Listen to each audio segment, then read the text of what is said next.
we are heading to a group ride. And look what we are on. We are on the naked bikes, baby. Don't you just like riding naked bikes? Woo! Because I sure do. I love riding this bike. It is extremely fun. Now, I love my S1K. Don't get me wrong.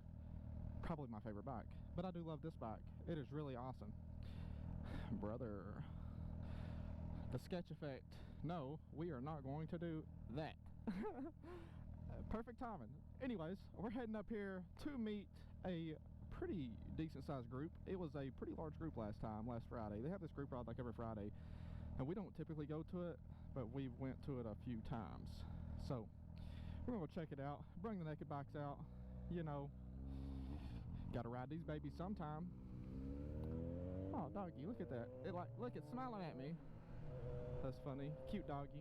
So I've got my Insta360 with me, but the bad thing about riding this bike is I don't have a phone mount for one, so I don't have navigation. And that was pretty funny. That was the people with the dog. Anyways, I don't have a phone mount, so I don't have navigation, and I don't have the ability to plug in my Insta360. So I haven't got any Insta360 shots yet, which I just started recording for one. But I didn't record the whole ride up here because I wanted to conserve my batteries. So we're gonna do that. I want to turn the Insta360 on when we start riding this group ride.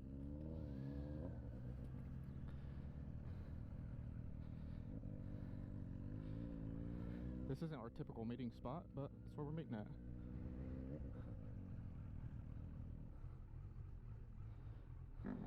I've got two people I know that's meeting us here. Tiana and a guy on an R7.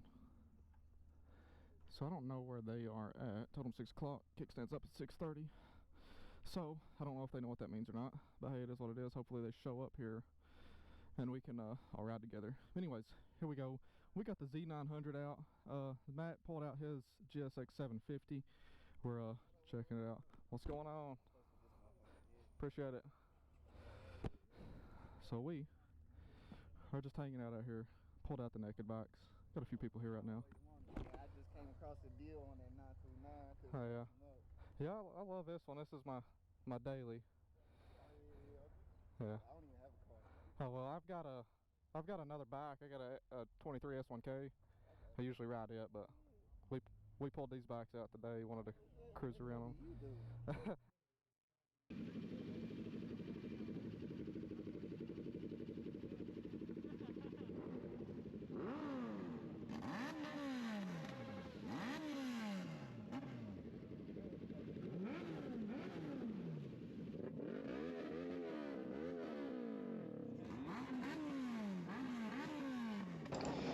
What is up?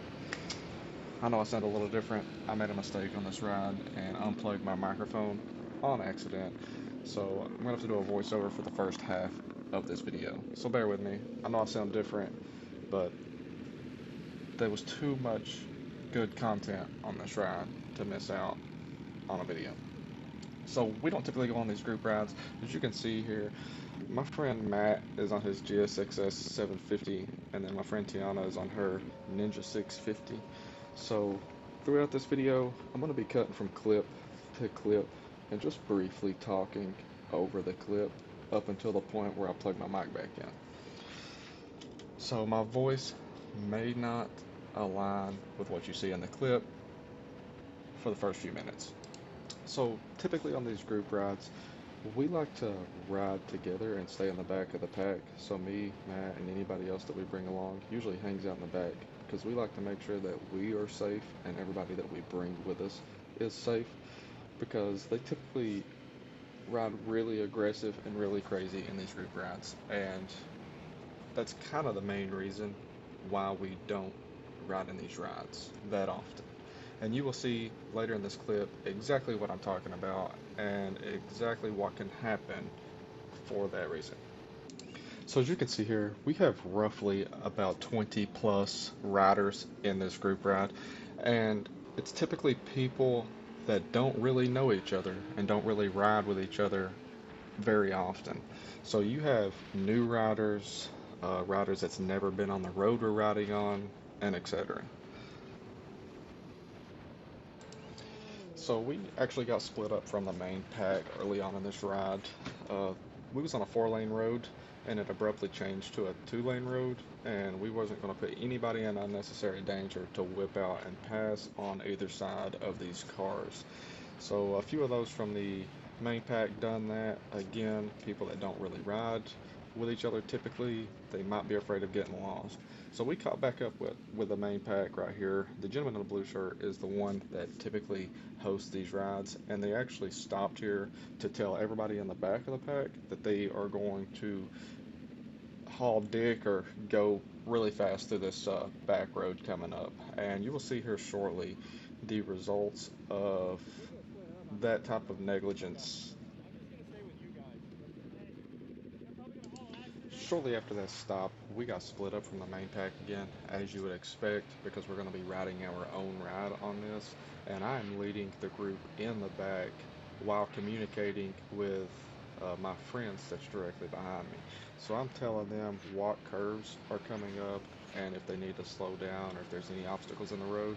Eventually, we do catch back up with the main pack. They stop at a stop sign and wait on us to make sure everybody's okay. But as you can see, I'm turning around a lot to make sure that everybody is still behind me. This is just a habit of mine to make sure that everybody's making it through the curves and nobody goes down and I get too far ahead before I can turn around to help in the event that somebody was to crash out.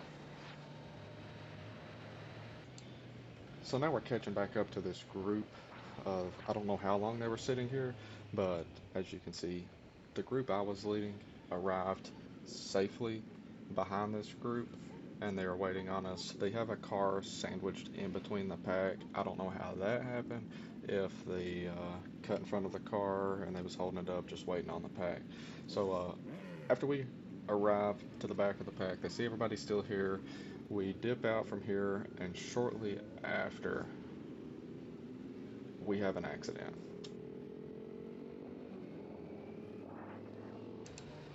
And right before this accident, you see that we are staying somewhat with the back of the main group, um, but you can tell that they are pulling away because we are riding our own rides. We are not putting anybody in unnecessary danger, making them feel like they need to keep up or anything like that.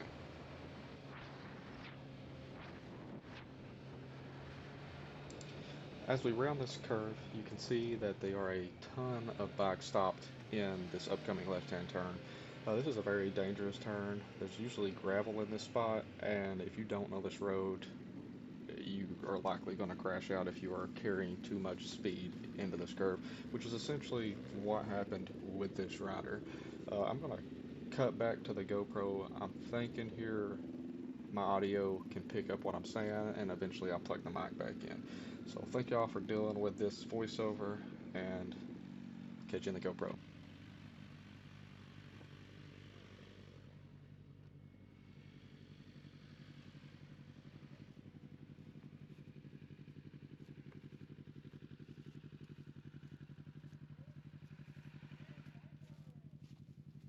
Hey, somebody pick his bike up!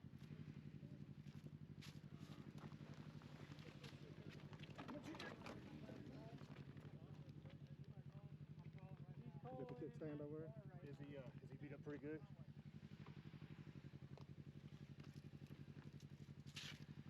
We want to try to scoot it around. Tell him right before it falls on the road.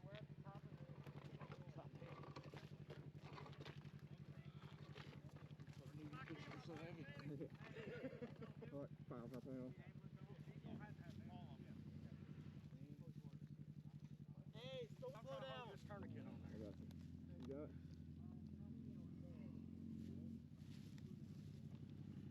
Somebody calling already? Is my phone on my bike?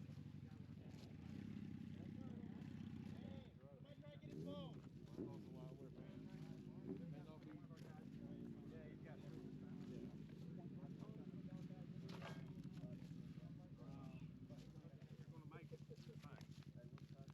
I got your phone right here.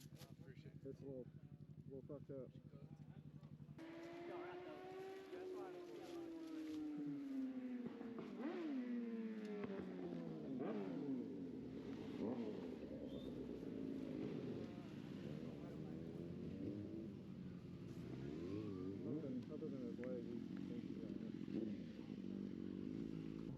is he? Yeah.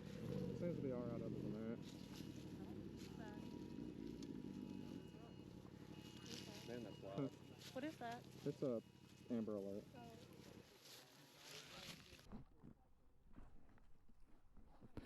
Yeah, so had a guy go down. He seems to be alright. He's got a real nasty gouge in his leg. But they got him tourniqueted off up there. I don't think he needs a tourniquet, but he might. But they're taking care of him. I don't want to crowd him. But we're going to probably dip out here and do our own thing here shortly. And they got an ambulance coming. So we're going to just dip out. Huh? Its handlebars are pretty fucked up, and the front of it is. Yeah. It's fixable. Yeah. Even going fast, he just hit the gravel patches. There's no way he's going fast. That's where he started. Yeah. You can see where he's at least 60. Yeah. 60 when he looks. Yeah. And that sucks because that guardrail will flay you open like nothing. That's nasty. What? They said the skin's right there.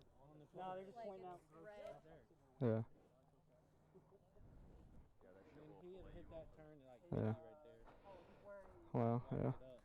That's literally the same thing he did last week. I was sitting there behind him when he Yeah. did it.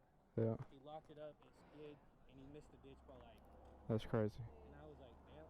Yeah. That's crazy. Everyone was stopped. Yeah. Well, I didn't even know. I'm just sitting there going through. He was on his horn. I was like, who the fuck is funky? He's Yeah. like, that didn't come around the turn. I was like, I know how y'all go.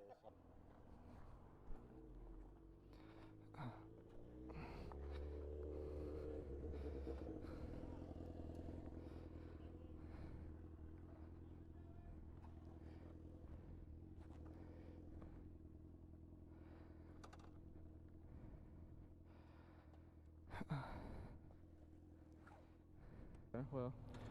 Well, catch you later. You too. What's your YouTube, by the way? Steve on twos. Steve on twos. Yeah. I'll look you up, brother. Sounds good. Appreciate it.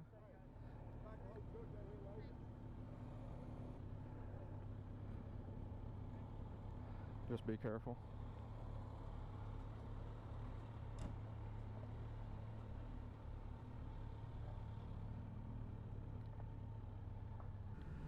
Always organizes these rides, and then somebody always wrecks on them.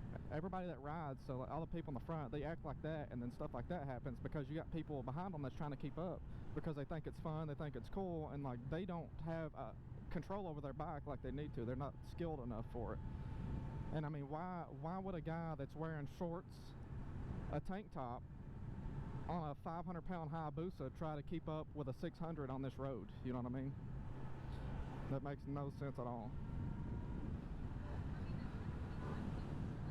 Nah, he wasn't going slow.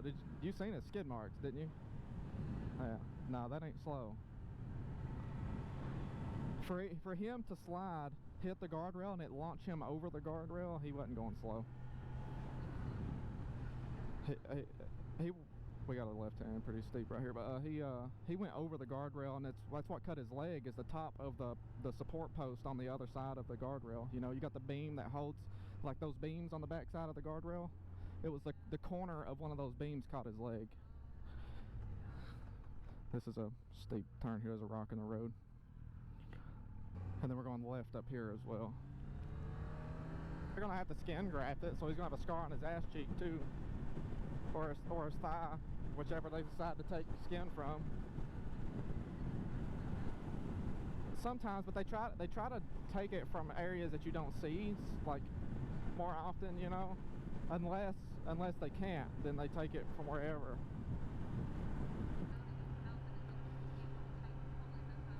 Uh-oh.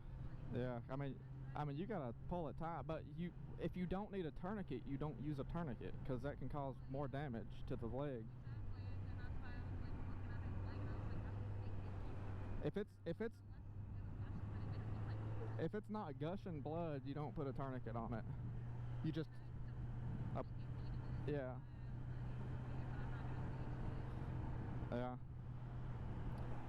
You gotta apply pressure to it.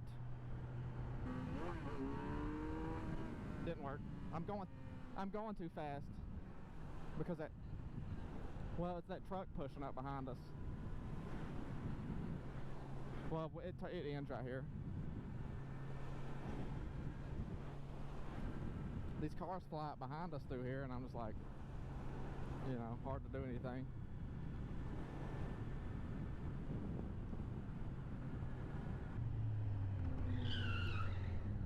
That's me.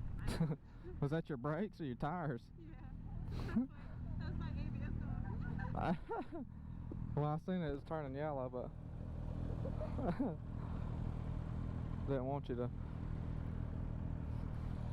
slide through the light.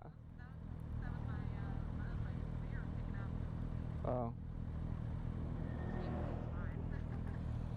yeah. So the next time I'll say go, and then if we're going, and then if we're not going, I'll say stop. You know, go means go and stop means stop. Those two words. Something like that, I think.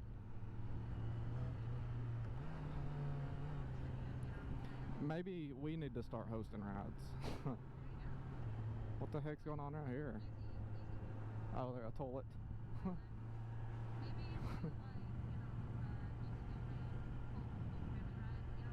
Oh yeah.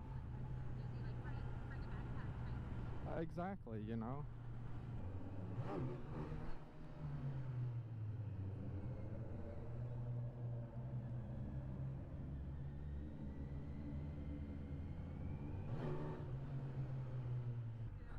Matt's gonna ask you a question when you get up here. And it's funny. He's gonna say how many people do you think's dead over there? and then I'm gonna say all of them. Watch, I bet you. We do that joke every time we bring somebody up here. Maybe.